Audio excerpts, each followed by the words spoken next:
avant que tu acceptes Dieu, avant que tu acceptes Jésus comme Seigneur et Sauveur, tu n'es pas seul. Tu n'es pas seul. Tu es dominé par un esprit, l'esprit des ténèbres. En d'autres termes, il n'y a pas une personne qui manque Dieu et Satan. Il n'y en a pas. Soit tu as Dieu, soit tu as les démons du diable. Or, au commencement, la Bible dit ceci. La terre était dominée par les forces des ténèbres. Je vais expliquer pour que tu puisses comprendre. Prenons que ton commencement, c'est le jour de ta naissance. C'est ça ton commencement. C'est ça ta création. Prenons ça comme exemple. Tu nais aujourd'hui. Tu grandis.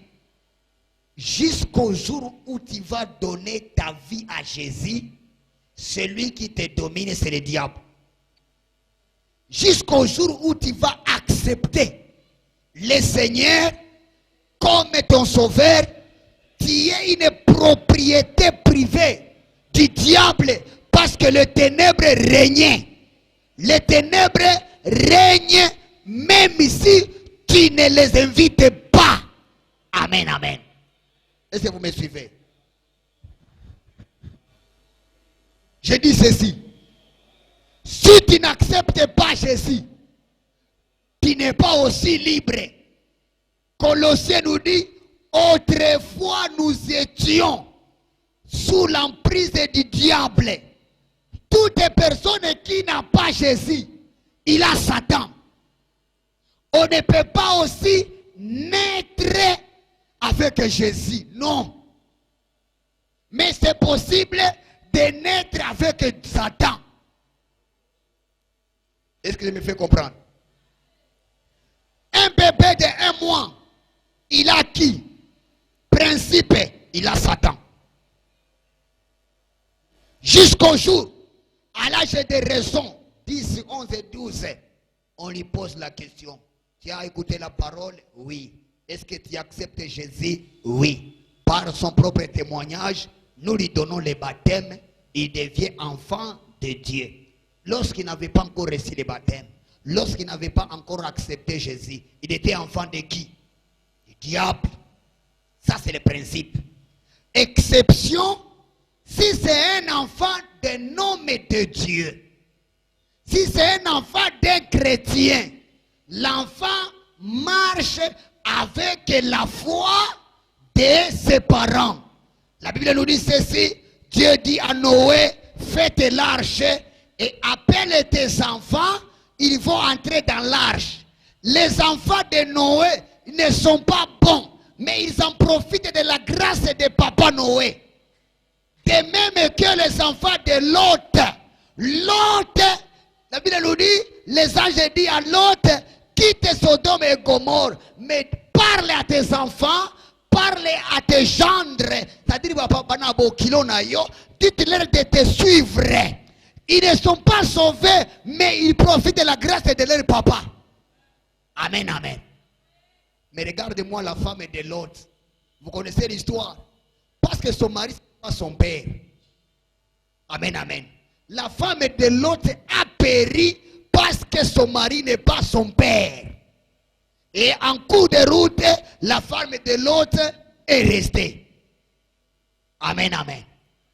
Donc les enfants des hommes de Dieu profitent de la grâce de leur père jusqu'au jour où ils vont accepter qu'ils acceptent le Seigneur.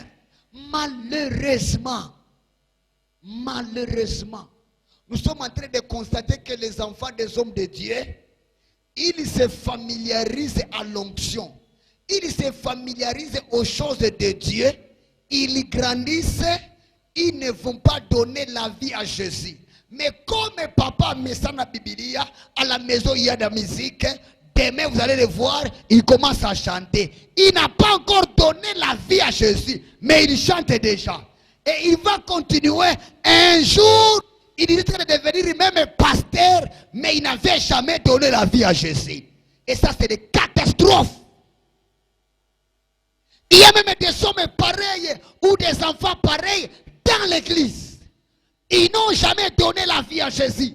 Ils n'ont jamais accepté. Mais comme Bamesana Bakristu, Bamesana Koyananda Koyanzambe, ils se sont familiarisés aux activités de l'église. Ils portent la casquette des frères et des sœurs en Christ. Mais donner la vie, ils n'ont jamais donné la vie. Et ça, c'est grave.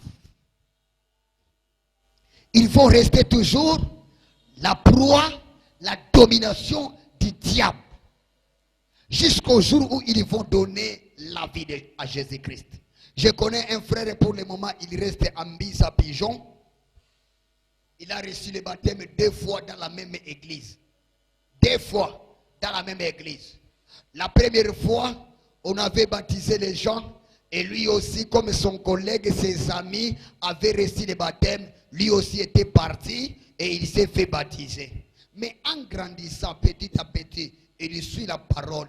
Il s'est rendu compte que depuis le jour où il a reçu le baptême, et depuis le jour et la façon dont il est en train d'évoluer, rien n'a changé dans sa vie. Mais la parole l'avait touché, qu'il doit donner sa vie à Jésus-Christ et recevoir le Saint-Esprit. Il est allé voir son pasteur. Il dit, papa pasteur, j'ai besoin de recevoir le baptême. Cette fois-ci, je donne ma vie en Jésus-Christ. Pasteur lui dit, mais nous t'avons déjà baptisé ici. Qu'est-ce qui se passe? Il dit à pasteur, oui, je sais que j'avais déjà reçu le baptême, mais j'avais blagué avec mon salut. Je ne savais pas ce que j'étais en train de faire. Mais aujourd'hui, j'accepte le Seigneur Jésus-Christ comme sauveur de ma vie. On lui a baptisé pour la seconde fois. Et aujourd'hui, il est un bon serviteur de Dieu. Parce qu'il cherchait les souffles de vie. Que le Saint-Esprit donne la considération. Tu peux être avec nous ce soir. Tu peux être avec nous dans les activités. Mais laisse-moi te dire que si tu n'as pas le Saint-Esprit, tu seras une pierre d'achoppement. Une pierre sur laquelle nous allons nous cogner chaque fois. Parce que le Saint-Esprit en toi n'habite pas. Si le Saint-Esprit habite en toi, tu seras un être nouveau. Tu seras quelqu'un qui aide les autres. Tu seras quelqu'un qui est une solution pour la famille. Et là, tu viendras et tu chasseras les ténèbres. C'est là où nous lisons encore ce matin dans Matthieu chapitre 5, verset 14. Vous êtes la lumière du monde. J'aime ce passage parce qu'il donne la responsabilité aux chrétiens. La lumière du monde. Matthieu chapitre 5, verset 14 à 16. Vous êtes la lumière du monde.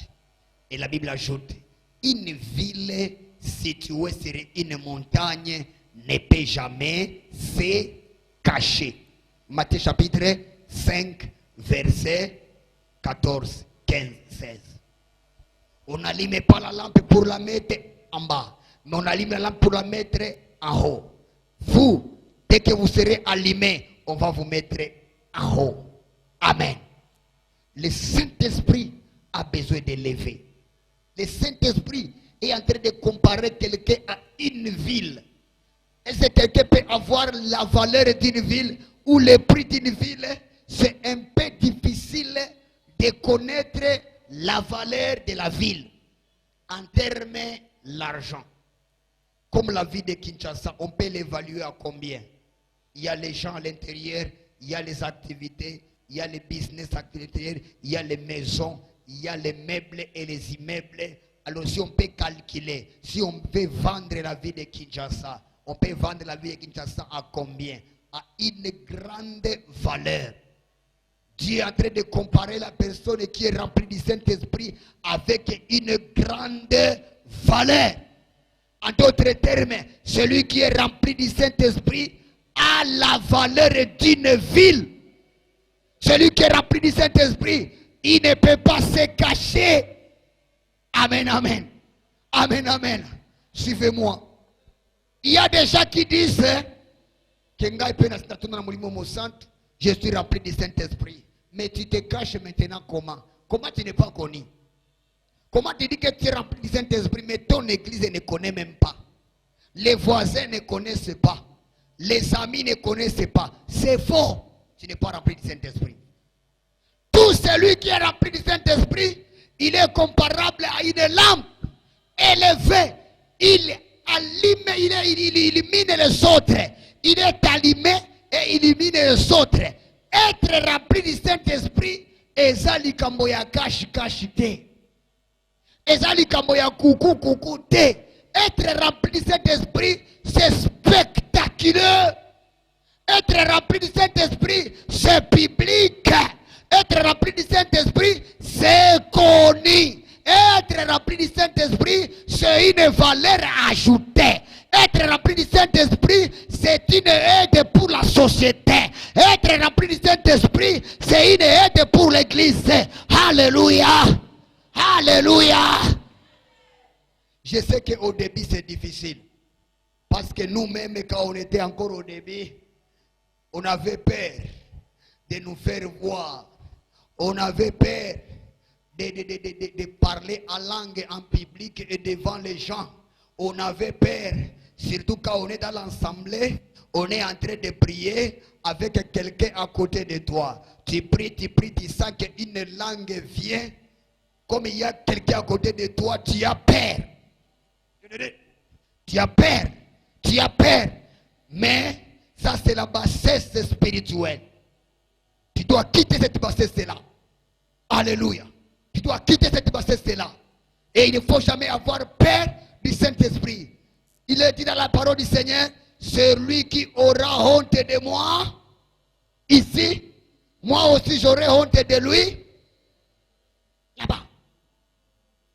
Tu ne dois pas avoir honte de parler en langue.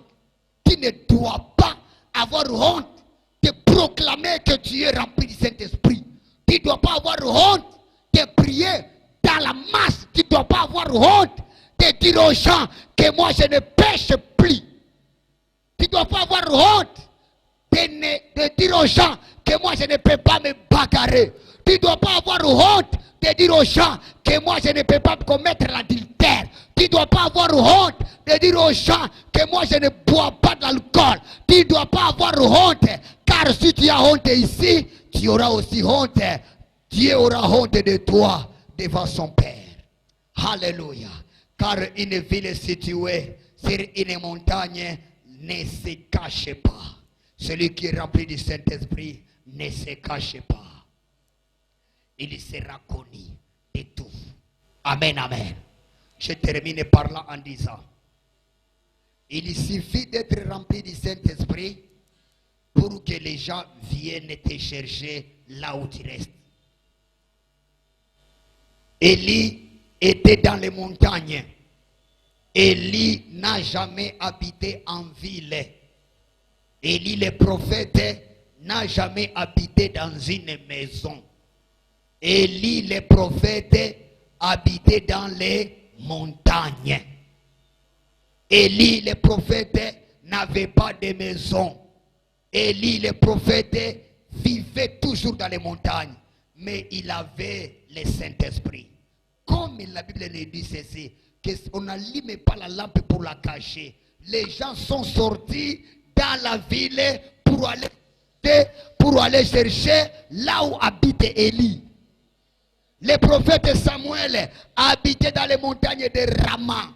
Les gens quittaient la ville pour aller à Rama chercher chez le prophète qu'est-ce qu'il y a. Tout celui qui a le Saint-Esprit, je répète encore, si nous sommes remplis du Saint-Esprit, nous sommes ici, les gens viendront nous chercher. Si tu es rempli du Saint-Esprit, tu es quelque part, les gens viendront te chercher. Parce que tu ne peux pas te cacher. Un homme bon, il ne se cache pas. Quelqu'un qui a quelque chose de Dieu, même dans une semaine dans votre église, vous allez découvrir que maman wana, papa wana, asana iloko ensemble. Parce qu'on ne cache pas iloko ensemble.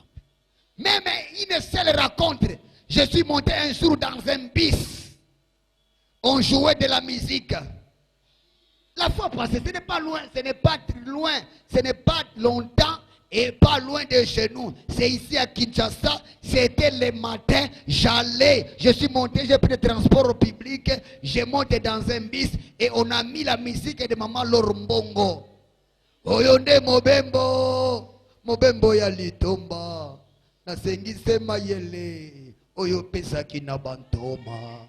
J'étais assis et il y avait une autre femme, la troisième personne à côté de moi. J'ai senti que là où elle écoutait la musique, il y a quelque chose dans cette femme. Parce qu'on ne peut pas cacher s'il y a quelque chose en toi. C'est impossible de cacher le Saint-Esprit. C'est une lampe. La lampe ne se cache pas. Dans les ténèbres, la lampe illumine. Je déclare ce soir que ta lampe luise, que ta lampe luise, que ta lampe luise, que ta lampe luise. Dans le nom puissant de Jésus-Christ. Alléluia. Car le Saint-Esprit ne se cache pas. Alléluia. Vous vous souvenez de Pierre. Lorsqu'on a arrêté Jésus,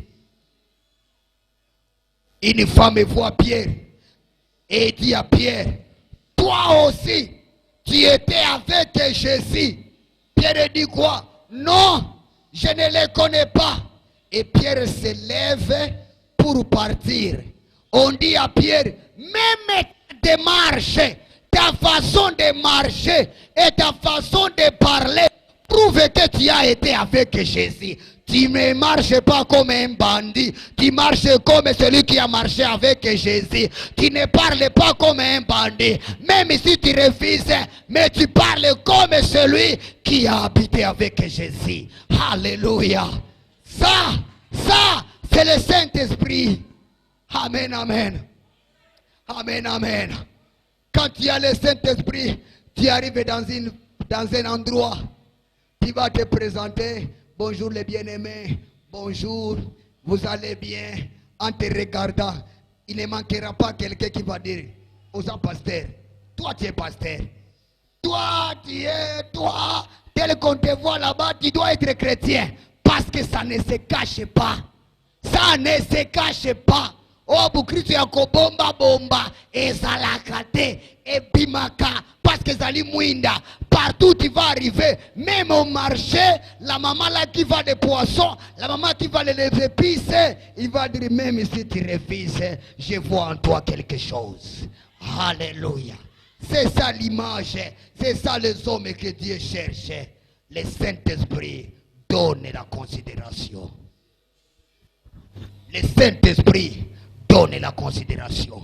Partout où tu vas arriver, à l'école, que tu aies la considération. Au travail, que tu aies la considération. Au marché, que le Saint-Esprit te donne la considération. Au quartier, que Dieu te donne ta considération. Devant ton mari, que le Saint-Esprit te donne ta considération. Devant les enfants, que le Saint-Esprit te donne la considération.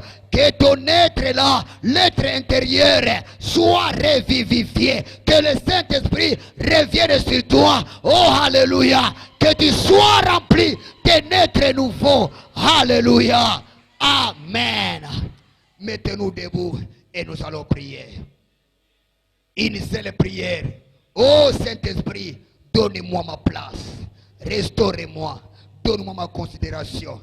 On ne me respecte plus parce que tu m'as abandonné. On ne me respecte plus parce que je ne parle pas comme toi. Saint-Esprit, donne-moi ma place. Donne-moi ma considération. Mon mari, ça ne marche pas. Ma femme, ça ne marche pas. Les enfants, ça ne marche pas. Parce que tu m'as abandonné. Oh Saint-Esprit, donne-moi ma considération. Restaure-moi. Donne-moi ma place. Commencez à prier.